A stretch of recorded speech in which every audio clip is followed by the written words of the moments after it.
So today we're going to go over some of the vocabulary of Mendelian genetics rather than the Punnett squares themselves. So let's start with Mendels Laws. There's 3 of them according to some books and 2 according to others. Let's just hit them all. So you've got the law of dominance, the law of segregation, and the law of independent assortment.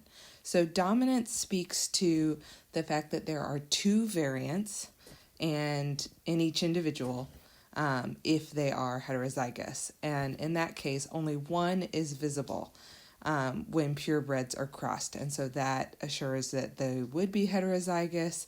And so this was an observation Mendel made, that when he crossed purebreds, only one of the parent phenotypes was visible. And so an example would be the pea plants and the tall crossed with the short, giving a tall offspring. Next is segregation. So segregation and independent assortment are very, very similar because they both talk about things sorting themselves out. Segregation specifically talks about the fact that each parent has 2 factors for each trait that separate. So it's just talking about having 2 factors and those factors separate. So it's really just kind of talking about, in our modern terms, the fact that meiosis separates diploid to haploid cells.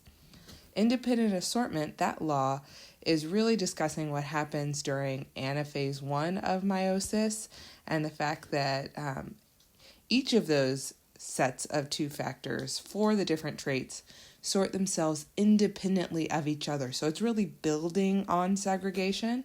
And so the way we would look at this is we can have these different cells, and the paternal and maternal chromosomes can line up different ways during meiosis, metaphase 1 of meiosis.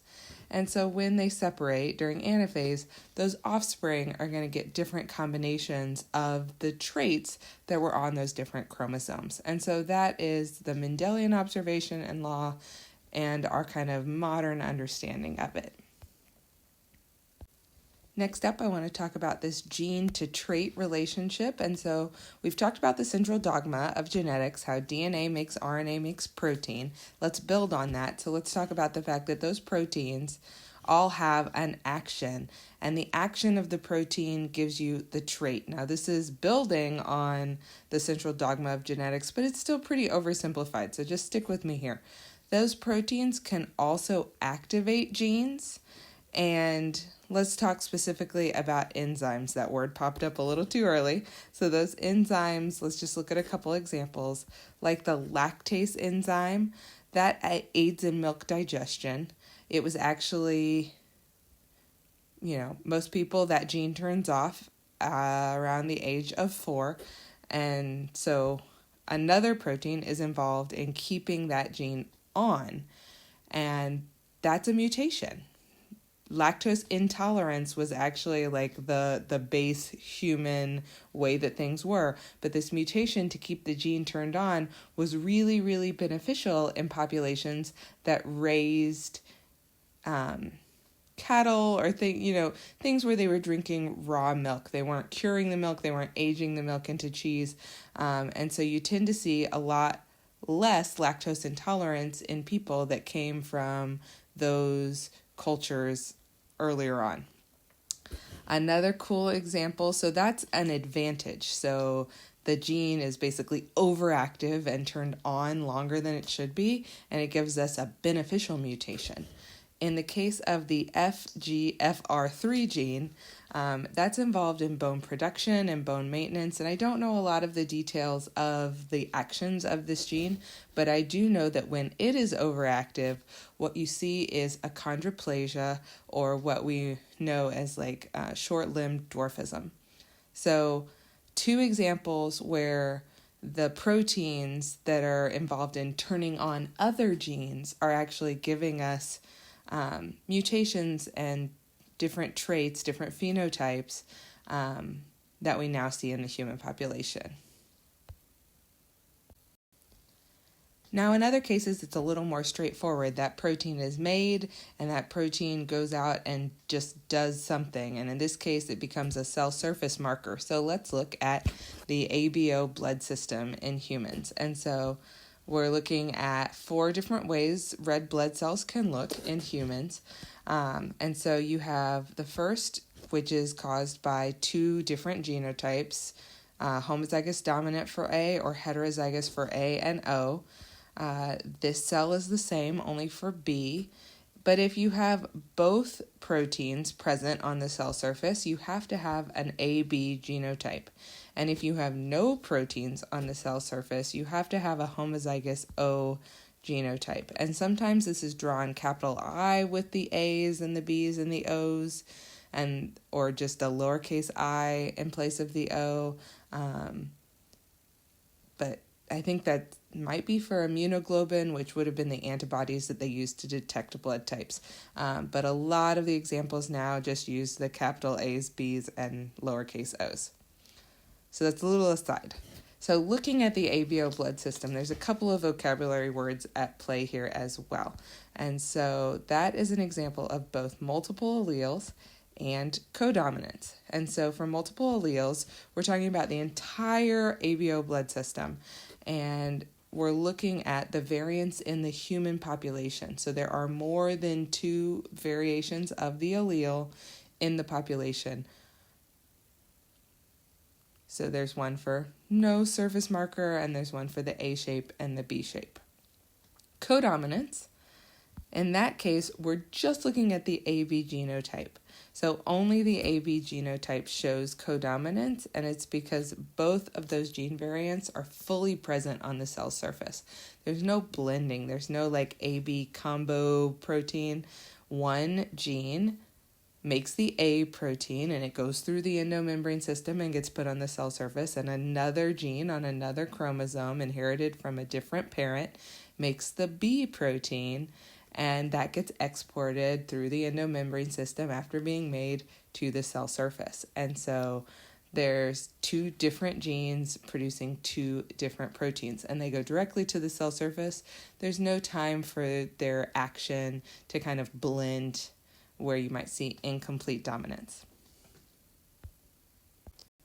Now let's take a look at CoDominance versus incomplete dominance in just a little more detail with a different example.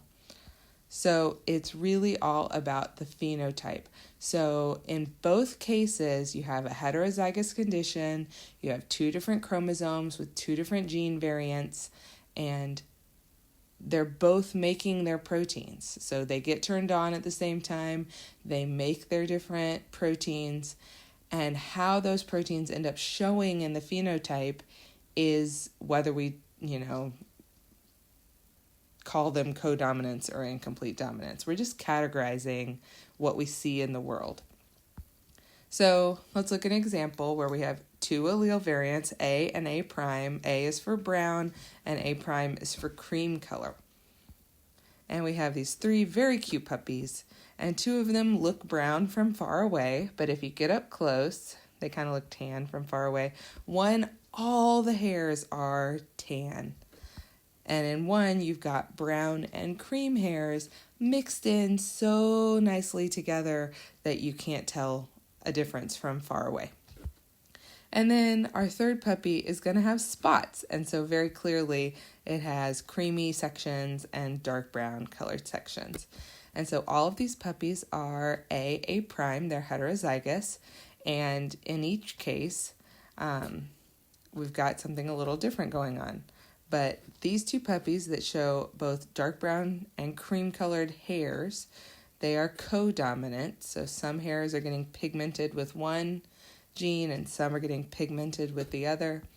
Whereas this puppy is producing kind of a tan fur, and so those pigment protein trait, like that's mixing before the trait shows up in the fur itself. And incomplete dominance isn't the only example of proteins interacting. There are others, and we have more vocabulary to describe those patterns. And specifically, we're talking about polygenic traits and pleiotropy. And I put traits in parentheses because sometimes you don't see it included, but most of the time it is. And it really helps because that tells you literally what it is. Many genes, polygenic to one trait. And so skin color or eye color is an example of this, or are examples of this.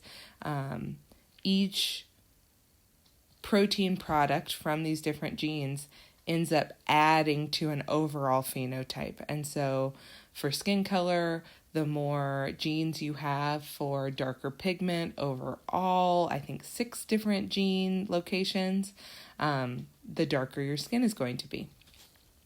Pleiotropy literally means many effects, if you break that word down and go back to the roots. So you're looking at a single gene with many effects, and that one tends to be a little trickier to grasp. So I've got a couple of examples for you.